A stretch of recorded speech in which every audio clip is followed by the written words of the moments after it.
Pada pertemuan kita kali ini, ya, kita akan sedikit, ya, membahas tentang ciri khas dari masing-masing apa yang dikenal dengan al-farqu bainal ismi wal fi'li. Kita akan membahas tentang perbedaan antara isim dan fi'il. Ya, perbedaan antara isim dan fi'il. Kalau kita mengetahui artinya tentunya mudah. Bahwasanya kalau isim itu dia tidak terikat dengan waktu. Kemudian kalau fi'il dia terikat dengan waktu. Namun bagaimana kita bisa mengetahui secara sekilas, ya, walaupun mungkin tidak tahu artinya, ya. Apakah itu disebut sebagai isim ataukah sebagai fi'il atau sebagai huruf? Maka di sini kita akan membahas masing-masing ciri dari isim maupun fi'il yang merupakan ciri khas dari masing-masing kelompok kata tersebut. Baik. Untuk yang pertama kita akan masuk ke pembahasan tentang alamatul isim, ya. Masuk pembahasan tentang ciri-ciri isim. Ya, di sana bahwasanya isim mempunyai ciri-ciri khas, ya, yang tidak dimiliki oleh selainnya, tidak dimiliki oleh fi'il, ya. Dia mempunyai ciri khas. Ciri yang pertama dari isim adalah at-tanwin. Maksudnya bagaimana? Maksudnya apabila kita menemukan suatu kata, ya, kata dalam bahasa Arab, dan kata tersebut ternyata ditanwin, ya, baik itu pakai dhammah tain, fathah tain, maupun kasrah tain, maka apa? Maka kata tersebut adalah isim. Ya, kata tersebut adalah isim. Sangat mudah tentunya, ya. Pokoknya kalau dia bertanwin, isim. Nah, contoh, misalnya firman Allah Subhanahu wa taala, "Fala taj'alu lillahi andadan wa antum ta'lamun." Allah Subhanahu wa taala menyatakan, maka janganlah kamu menjadikan bagi Allah andadan, ya, sekutu-sekutu, wa antum ta'lamun, ya, sedangkan kalian mengetahui. Di sini Allah Subhanahu wa taala, ya, dalam firman-Nya menggunakan salah satu isim, yaitu andadan, Kita perhatikan andadan di sini dia kita lihat harokat terakhirnya adalah tanwin. Kita perhatikan harokat terakhirnya adalah tanwin. Oleh karena itulah maka kita tidak ragu-ragu, ya, kita tidak ragu lagi bahwasanya andadan di sini adalah isim. Ya, ini ciri yang pertama dari isim. Kemudian ciri yang kedua dari isim adalah al-khafdu. Apa itu? Maksudnya adalah kasrah. Sehingga apabila kita menemukan suatu kata dan dia harokat terakhirnya adalah kasrah, ya, maka itu adalah isim. Ya, sebagai contoh misalnya firman Allah Subhanahu wa taala dalam surat Al-Fatihah, ya. Bismillahirrahmanirrahim. Ya, bismillahirrahmanirrahim. Di sini kita perhatikan, ya, kata ism, ya, bismi. Nah, memnya di kasrah. Maka di sini kita tahu bahwasanya ism di sini, ya, dia adalah isim. Demikian pula kita perhatikan lafdzul jalalah Allah, ya, Allahi. Nah, dia juga harokat terakhirnya di kasrah, maka dia juga isim. Kemudian ar-Rahmani, ya, ar-Rahmani. Kita lihat dia juga mempunyai harokat akhir kasrah, maka dia juga termasuk isim. Kemudian ar-Rahimi, ya, dia juga berharokat akhir kasrah, yaitu pada huruf memnya. Pada huruf mem dia berharokat kasrah, ar-Rahimi.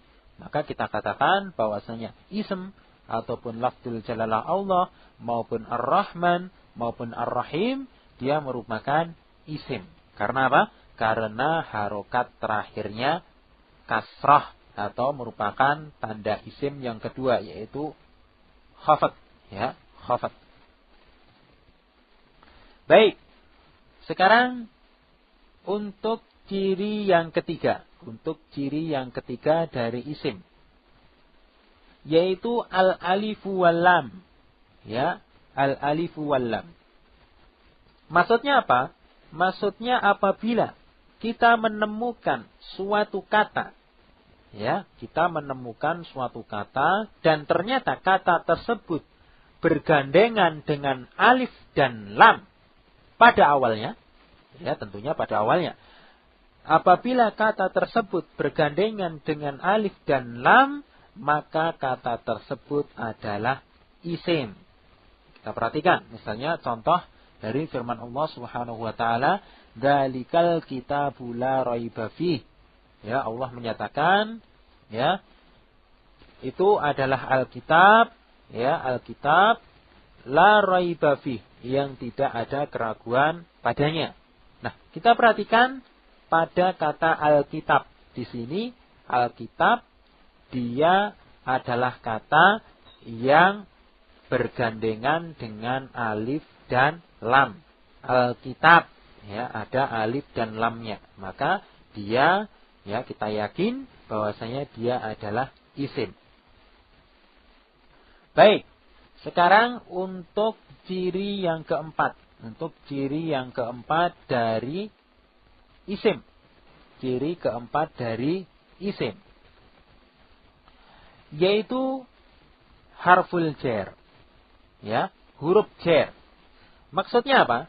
Maksudnya apabila ada suatu kata dan dia didahului dengan salah satu dari huruf-huruf jar, dan kita telah menghafal apa saja yang termasuk dari huruf-huruf jar pada pertemuan yang pertama, ya. Sehingga apabila ada suatu kata dia didahului dengan salah satu dari huruf-huruf jar, maka kata tersebut adalah isim. Ya, kata tersebut adalah isim. Sebagai contoh, misalnya firman Allah Subhanahu wa taala, "Wala talbisu al-haqqa bil batil." Ya, Allah nyatakan, dan janganlah kamu mencampur adukkan antara al-haq, ya, dengan al-batil. Di sini kita perhatikan al-batil dia didahului dengan huruf jar bi, ya. Bi merupakan salah satu huruf jar. Sehingga al-batil, ya, di sini dia kita katakan sebagai isim karena didahului dengan huruf jar, yaitu bi. Nah, kita perlu ingat lagi bahwasanya, ya, secara umum kata yang dia didahului dengan huruf jar, maka kata tersebut secara umum atau pada umumnya dia berharokat kasrah, ya, makanya bil batili, ya, bil batili, dengan harokat terakhir yang di kasrah. Dan perlu kita ingat bahwasanya dari keempat ciri tersebut, apabila suatu kata, ya, ini penting, apabila suatu kata sudah menerima salah satu ciri dari isim, ya, baik itu tanwin, baik itu khafat atau alif dan lam atau huruf jar, maka walaupun hanya menerima salah satu tanda saja sudah cukup kita katakan sebagai isim. Enggak perlu keempat-empatnya bersamaan. Cukup tanwin saja atau khafat saja atau alif dan lam saja ataupun huruf jar saja. Ya, walaupun kalau tandanya lebih dari lebih dari satu juga boleh. Sebagai contoh misalnya tadi, wala talbisu al-haqqa bil batil. Di sini kita perhatikan ada tanda alif dan lam pada kata al-batil, ya. Tapi juga ada tanda huruf jar atau didahului dengan huruf jar. Baik. Namun, ya, tadi dikatakan, ya, satu tanda saja cukup, walaupun kalau lebih dari satu juga tidak apa-apa. Namun di sana ada tanda yang harus mau tidak mau nggak boleh ketemu. Ya, ibaratnya kedua tanda tersebut selalu apa? Selalu tidak mau akur, ya, tidak mau bertemu. Yaitu apa? Yaitu tanwin dan alif lam. Ya, sekali lagi, tanwin dia selamanya tidak akan pernah ketemu dengan alif dan lam. Sehingga kalau suatu kata sudah ditanwin, maka tidak lagi dia boleh untuk pakai alif dan lam. Pilih salah satu, tanwin atau pakai alif dan lam. Ya, sehingga nggak boleh misalnya andadan kita tambahi al-andadan, nggak boleh. Atau misalnya pada kata al-kitab, pada kata dalikal kitabu la raiba fih, kita katakan dalika al-kitabun, nggak boleh. Ingat, salah satu saja. Kalau sudah pakai alif dan lam, maka nggak boleh lagi pakai tanwin. Kalau pakai tanwin, nggak boleh lagi pakai alif dan lam. Tetapi kalau selainnya boleh, ya, boleh dia tanwin tapi berharokat kasrah, yaitu khafat. Boleh dia tanwin dan didahului huruf jer atau yang lainnya. Tapi kalau tanwin selamanya nggak pernah ketemu dengan alif dan lam. Itu yang perlu kita perhatikan.